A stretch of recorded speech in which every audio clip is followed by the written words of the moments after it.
welcome to my YouTube channel Studyship with 22, and in today's lecture we're gonna do our CCPA Chapter 2 Discourses on Nationalism, which is a part of B Honours Political Science Semester 4 students.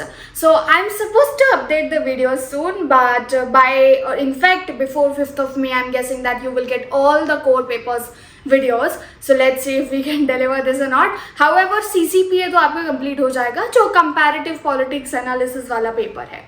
तो इस video को शुरू करने से पहले और lectures explanation से पहले I would like to tell you all students, I have updated all the core paper notes onto my website, so in case you are not getting it, I would just request you all to check out my website studyshipwithkriti.com and visit the vlog section.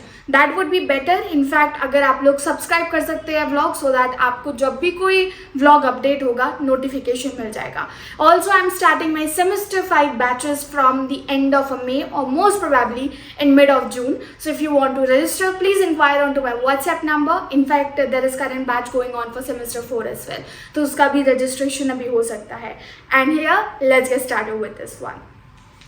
I think एक बार मैं आपको introduction दे देती हूँ. The chapter is Discourse on Nationalism. Nationalism का concept बड़ा late आया. This was not something prevalent.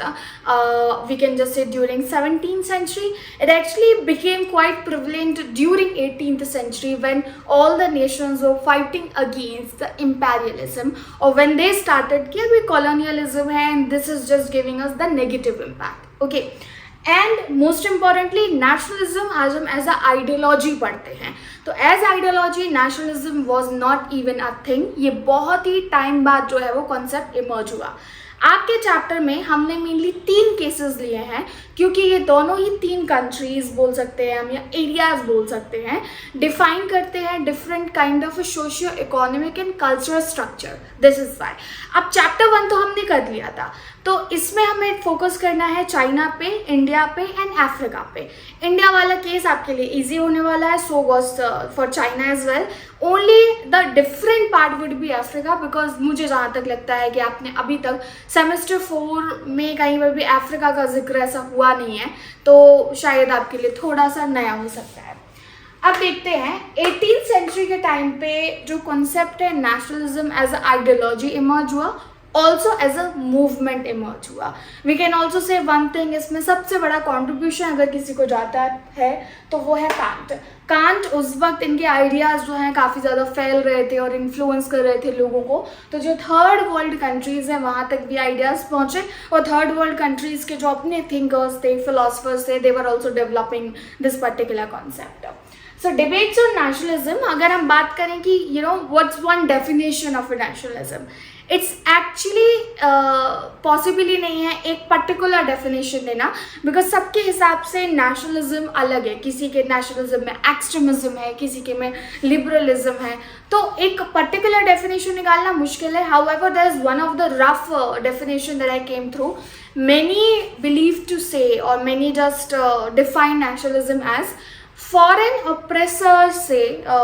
ऑप्रेसर्स को resist करने का जो प्रोसेस है उसको नेशनलिज्म बोला. बट अगेन इस डेफिनेशन का अपना एक लिमिटेशन है. तो we will just see, we can just say one thing that nationalism जो है उसके 2 टाइप देखे गए हैं. एक एथनिक नेशनलिज्म, दूसरा है सिविक नेशनलिज्म. अब इसको आगे देखेंगे. थर्ड वर्ल्ड नेशनलिज्म जो है वो उन्होंने अपना खुद का डेफिनेशन बनाया. जिस कंट्री में हुआ they got their own definition and Marxist limited concept. Karl Marx ने नेशनलिज्म को एक्सप्लेन किया था in his theory of socialism and communism, but third world countries reject this idea because Karl Marx का जो concept है वो सिर्फ Europe तक ही लिमिटेड है. This can not be applied in to third world countries because ये काफ़ी डिफरेंट है. अब देखते हैं कंटेम्प्रेरी डिबेट्स कौन से चल रहे हैं इस टॉपिक को लेकर के. तो पहला तो ये है, we are fighting with modernisation. ठीक है, so there is a tension with the concept of a modernisation and nationalism. And this is somewhere reshaping the political autonomy as well, because nationalism के अकॉर्डिंग जो political autonomy है और जो modernisation के according political autonomy है उसमें huge difference है. We can just say one thing, modernisation somewhere promotes the globalisation and just talk about that political autonomy need to be expanded. You know, आप globally deal करो, आप globally expand करो. Nationalism is more like a restricted form and they do not believe with the entire elements of modernization. So they say that कि हम इसको limited ही रखते हैं and we will just connect into our nation but not beyond that in that way. So there are some of the concepts given. ये चीज़ मैंने अपने notes में explain किया है, तो डिस्क्रिप्शन बॉक्स में लिंक है, वहाँ पे जाके नोट्स चेक कर सकते हो. Which is pre modernism and modernism में डिफरेंस. मॉडर्निज्म के आने से पहले जो एरा था वो किस तरह का मॉडर्निज्म एडवोकेट करता था. Internationalism and nationalism, because nowadays we are fighting about that कि whether we have to cooperate at a global level और अपने घर पे ध्यान दे, यानी कि nationalism पे ध्यान दे. तो these are the contemporary debates when it comes to discourse on nationalism. एक चीज़ याद रखना, डिस्कोर्स से मतलब है नेशनलिज्म में कैसे बदलाव हुए ओवर टाइम. तो ये तो बदलाव अभी भी चल रहे हैं, तो we have to consider that as well. Ethnic and civic जो हमारा नेशनलिज्म है वो समझते हैं. I hope students you know the concept of ethnicity. In case don't know, please tell me in the comment section. I'll just give the definition and will pin it. But पहले मैं देखना चाहती हूँ कि अगर आप जानते हैं एथनिक एंड सिविक नेशनलिज्म दोनों अलग अलग ये टाइप है नेशनलिज्म के. तो जब एथनिक नेशनलिज्म है वो बात करता है कल्चरल होमोजेनिटी होनी चाहिए, मतलब एक तरह का कल्चर हो so that it would be ease out for others और जो उस टेरिटरी के अंदर रहते हैं इन ऑर्डर टू कम्युनिकेट. अब जैसे कि जो श्रीलंका में चल रहा है वो एथनिक वॉर ही है, वो एथनिक नेशनलिज्म के लिए ही चल रहा है. वहाँ पे दो एथनिसिटी के लोग रहते हैं, एक तो तमिल हो गया और श्रीलंकन हो गए, ओरिजिनल श्रीलंकन. तो उनके अकॉर्डिंग नहीं, ये ओरिजिनल जो श्रीलंकन है उनकी कंट्री है वो सिलोन, ठीक है. एंड तमिल जो श्रीलंकन है दे वर द वन जिनके एंसेस्टर्स को ज़बरदस्ती यहाँ लाया गया था खेती वगैरह करवाने के लिए ड्यूरिंग कॉलोनियलिज्म. तो उनके according these are the people जो माइग्रेट हुए थे, ठीक है. बट तमिल सेज दैट कि हम 200 साल से ज़्यादा रहे, this is our home. So this is kind of a conflict going on. तो सब अपना अपना लगे रहते हैं कि नहीं हमारी लैंग्वेज को नेशनल बनाओ, हमारे कल्चर को नेशनल बनाओ, हमारे लोगों को ज़्यादा सीट्स दो. तो दिस इज लाइक एथनिक जो नेशनलिज्म है that advocates about cultural homogeneity होनी चाहिए. there shouldn't be difference between two community, we should have the same. And legal और जो सिविक है वो बोलते हैं लीगल डायमेंशन सेम होनी चाहिए सबकी, और जो विद इन बाउंड्रीज रहते हैं उनके सिविक राइट्स हो गए और लीगल राइट्स हो गए वो अच्छे होने चाहिए. Ethnic somewhere connect to pre industrial economies और दे प्रमोटेड, ठीक है. बल्कि जो हमारा सिविक है वो लिबरल डेमोक्रेसी को एडवोकेट करता है. Somewhere most of the countries are tilted towards the civic nationalism that we can say. अब नेशनलिज्म इन अफ्रीकन कॉन्टेक्स्ट बात करते हैं. Africa case is very different, ठीक है. इसमें 2-3 स्टेप्स है एंड मैंने यहाँ पे बहुत कम लिखा है. मेरी आपसे हम्बल रिक्वेस्ट है आप नोट ज़रूर चेक कीजिएगा इसके. सो चैलेंजेस ऑफ एम्लिगेटिंग ट्राइब्स. अफ्रीका में बहुत सारे जगह पे जो है वो ट्राइबल सिस्टम है जहाँ पे मेनली ट्राइब्स चला रही है सिस्टम, और फिर वो इम्पेरियलिज्म का शिकार हुई. So there is like lot of inequalities because of the colonialism. तो उन्होंने एग्जिस्टिंग जो सिस्टम था उसमें इतने ज़्यादा इंडिफरेंसेस लाए हैं कि वो अभी तक ओवरकम नहीं कर पाए हैं उसको. They avoid European framework to study African history.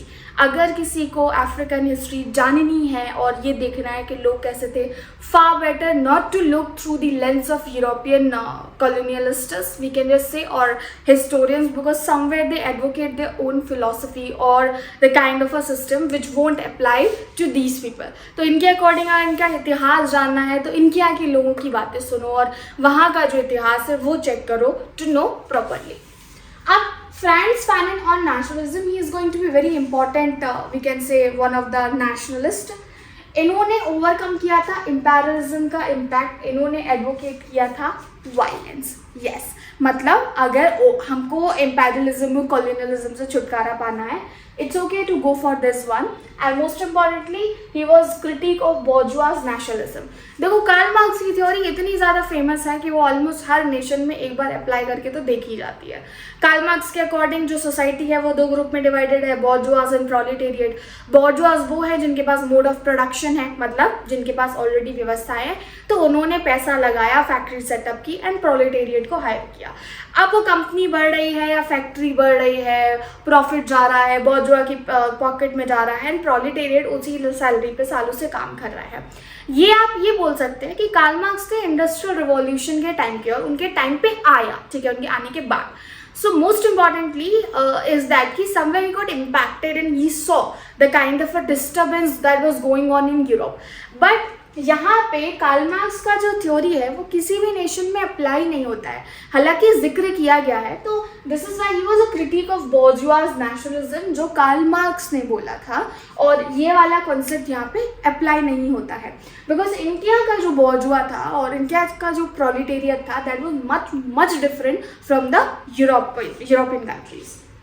American capitals view on nationalism. अब इन्होंने क्लास स्ट्रगल देखा जीनिया में और ग्यूनिया, इनिया, there are different kinds of pronunciation for it, I prefer to say Guinea, ठीक है. तो इन्होंने क्लास स्ट्रगल देखा जीनिया में. इन्होंने ऑर्गेनाइज किया पीजेंट्स को रिवॉल्यूशन के लिए, क्योंकि इनके अकॉर्डिंग कार्ल मार्क्स बोलते हैं कि रिवॉल्यूशन किससे आएगा, प्रोलेटेरिएट जब इकट्ठा आएंगे. एमिल्कर कैब्रल बोलते हैं कि रिवॉल्यूशन जो है प्रोलेटेरिएट नहीं लाएंगे अफ्रीका में. अफ्रीका में जो रिवॉल्यूशन है वो लाएगा जो आउटस्कर्ट पे रहता है ना हमारा एक डिस्कार्टेड और नेमलेस ग्रुप, ठीक है, जिसको डिवाइड कर दिया गया है क्योंकि एक वाइट लोग हुआ करते थे अफ्रीका में, क्योंकि वहाँ पे एपैथीड रेजिम था, वाइट एंड ब्लैक. तो वो ब्लैक लोगों, वो नेमलेस ग्रुप जिसको आउटस्कर्ट पे रहना पड़ रहा है, उसमें आ गया, वो करेगा रिवॉल्यूशन, ठीक है, और किसान करेगा, प्रोलेटेरिएट नहीं करेगा. तो इनका proletariat is much different from Karl Marx. तो पीजेंट्स को ऑर्गेनाइज करो, ये रिवॉल्यूशन करेंगे, warn against the post independence compromises जो आएंगे. अब यहाँ पे फिर मैंने इस टॉपिक को काफ़ी ज़्यादा शॉर्ट कर दिया है. Mao and Chinese nationalism, I like this particular topic.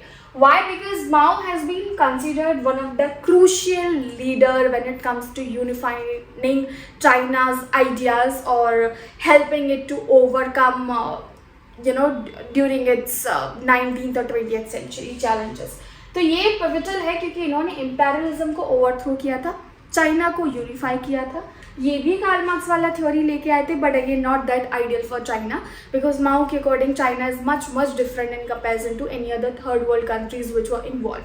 पहली बात तो ये चाइनीज़ जो है पॉपुलेशन काफ़ी ज़्यादा थी, वहाँ के जो तौर तरीके थे वो बहुत अलग थे.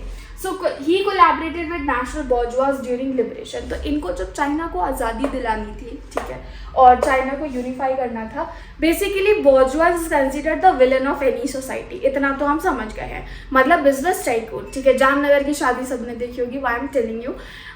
We can just say that Ambani's are the bourgeois, ठीक है, और all those big tycoons, business tycoons, these are the bourgeois. Even in fact we can involve politicians as well, जिनके पास अच्छे खासे mode of production है. तो bourgeois villain, लोगों का खून पसीना क्या पैसा जो है वो इन्होंने लूटा है. We can just say one thing as per this particular bourgeois concept. लेकिन माओ ने ऑपोर्चुनिस्ट होकर के फ़ायदा उठाया उस पर्टिकुलर सेक्शन का. हालांकि he was warned by the communist party जो चाइना में चलती थी, but Mao always new bourgeois पे कभी ट्रस्ट नहीं कर सकते, लेकिन आगे जाने के लिए इनका सहारा लिया जा सकता है.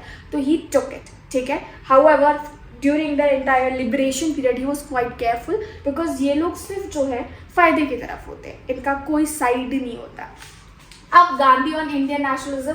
Guys first of all I would like to tell, Gandhi का पोर्शन बहुत ज़्यादा रखा है मैंने, आप आराम से पढ़ सकते हो. Advocated non violence, advocated the concept of अहिंसा. ही वॉज द वन जिन्होंने ब्लेंडेड लिबरलिज्म एक्सट्रीमिज्म एडवोकेट किया था. इन्होंने एम्फोसाइज किया था कि कम्युनल हार्मनी होनी चाहिए, हिंदू मुस्लिम यूनिटी की बात इन्होंने की थी.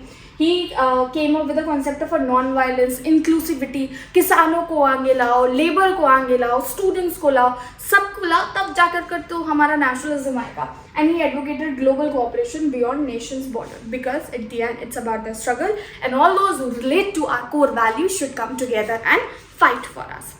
So that's the entire chapter. Discourses on nationalism आपको करने की ज़रूरत है.